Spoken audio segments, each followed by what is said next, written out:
So hello and welcome to our channel. This is me Kamlesh and you are watching knowledge वाला।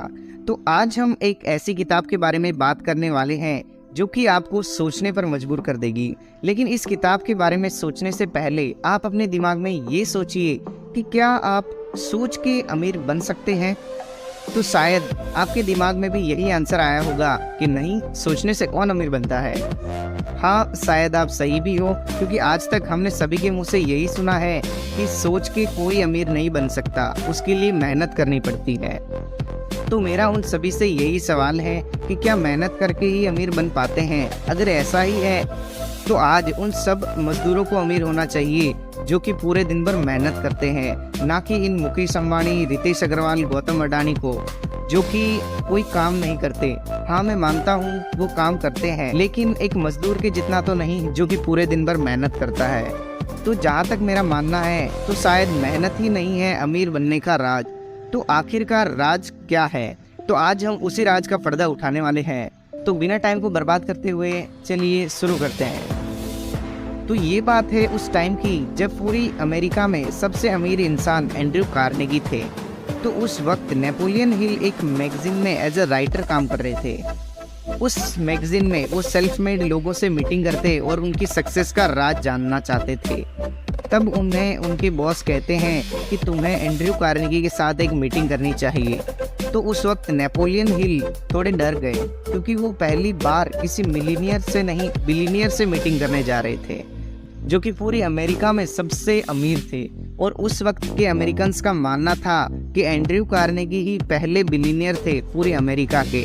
तो जब meeting start हुई तो Andrew Carnegie को वो मीटिंग इतनी अच्छी लगी कि वो मीटिंग 3 दिन तक चली। और एंड्रयू कार्नेगी खुद एक गरीब फैमिली से बिलोंग करते थे, तो वो जानते थे कि गरीब होना कितना बुरा होता है। एंड्रयू कार्नेगी की लाइफ भी इतनी अच्छी नहीं थी, क्योंकि उनकी माँ जो कि जूते सिलती थी और उनके पिता जिनका कपड़े का बिजनेस था जो कि पूरी तरह फेल हो गया था। इसीलिए उन्हें अपना देश छोड़कर अमेरिका आना पड़ा। लेकिन मुसीबतें वहाँ भी उनका साथ नहीं छोड़ रही थी। उनको अमेरिका आने के बाद कई प्रॉब्लम फेस करनी पड़ी, लेकिन कैसे भी एंड्रयू कार्नेगी स्ट्रगल करते करते आज एक सेल्फ मेड बिलियनियर बने हैं। एंड्रयू कार्नेगी एकदम अच्छे से समझते थे कि गरीबी कितनी बुरी चीज़ है और पैसों का महत्व आज के ज़माने में कितना है। यही बात वो सभी को बताना चाहते थे। इसीलिए उन्होंने कहा कि उनके जैसे जितने भी सक्सेसफुल लोग हैं वे उन सबसे मिलें और उनकी फ़िलॉसफी लें कि वो आखिर इतने अमीर कैसे बने। उनका मानना था कि अगर हम लोग अपनी सारी नॉलेज अपने साथ कब्र में ले जाएंगे तो ये दुनिया की सबसे वेस्ट चीज़ होगी। इसीलिए उस मीटिंग के दौरान एंड्रयू कार्नेगी कहते हैं, तुम मेरा साथ देना चाहते हो तो अपनी लाइफ के 20 साल बिना पैसों के मेरे लिए काम कर सकते हो। तो वहीं नेपोलियन हिल थोड़े सोच में पड़ गए कि 20 साल तक वो बिना पैसों के कैसे काम कर पाएंगे।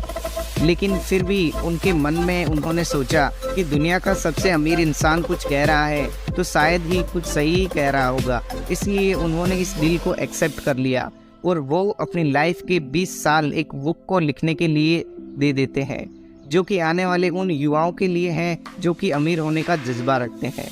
इन 20 सालों में नेपोलियन हिल कई लोगों से मिले और उनकी सक्सेस की फ़िलॉसफी लिखी, जिसमें उनके थाउजेंड्स ऑफ पेजेस भर गए। लेकिन एक चीज़ थी जो हर एक सेल्फ मेड मिलीनियर की फ़िलॉसफी में दिखती थी, वो थी थिंक। उन सभी मिलीनियर्स में एक चीज़ कॉमन थी, वो थी उनकी सोच कि कैसा वो सोचते हैं और अमीर बनते हैं। उन्होंने अपनी सारी रिसर्च और नोट्स का निचोड़ निकालकर एक बुक लिखी जिसका नाम उन्होंने रखा थिंक एंड ग्रो रिच। इस बुक में वो 13 प्रिंसिपल्स लिखते हैं और उनका मानना है कि जो कोई इन 13 प्रिंसिपल्स को कंसिस्टेंसी के साथ फॉलो करेगा वो अपनी लाइफ में हर एक चीज़ अचीव कर सकता है जो उसे चाहिए, चाहे वो पैसा हो, सक्सेस हो, फेम हो, एवरीथिंग यू वांट। आज तक इस बुक ने जितने मिलीनियर्स बनाए हैं उतने शायद ही किसी मेंटर और किसी बुक ने बनाए होंगे। तो इस बुक को जरा भी हल्के में मत लेना, क्योंकि ये आपकी लाइफ बदल सकती है। इस बुक का राज आपको मैं एक वीडियो में नहीं बता सकता, इसलिए मेरा यही ओपिनियन रहेगा कि आप इस बुक को पढ़ें और अपनी लाइफ में आगे बढ़ें। लेकिन जितना हो सके मैं आपको इन 13 प्रिंसिपल को अच्छे से समझाने का ट्राई करूँगा। तो दोस्तों, आज के लिए इतना ही और इसके पार्ट 2 को देखना मत भूलना। तब तक के लिए keep learning and keep exploring.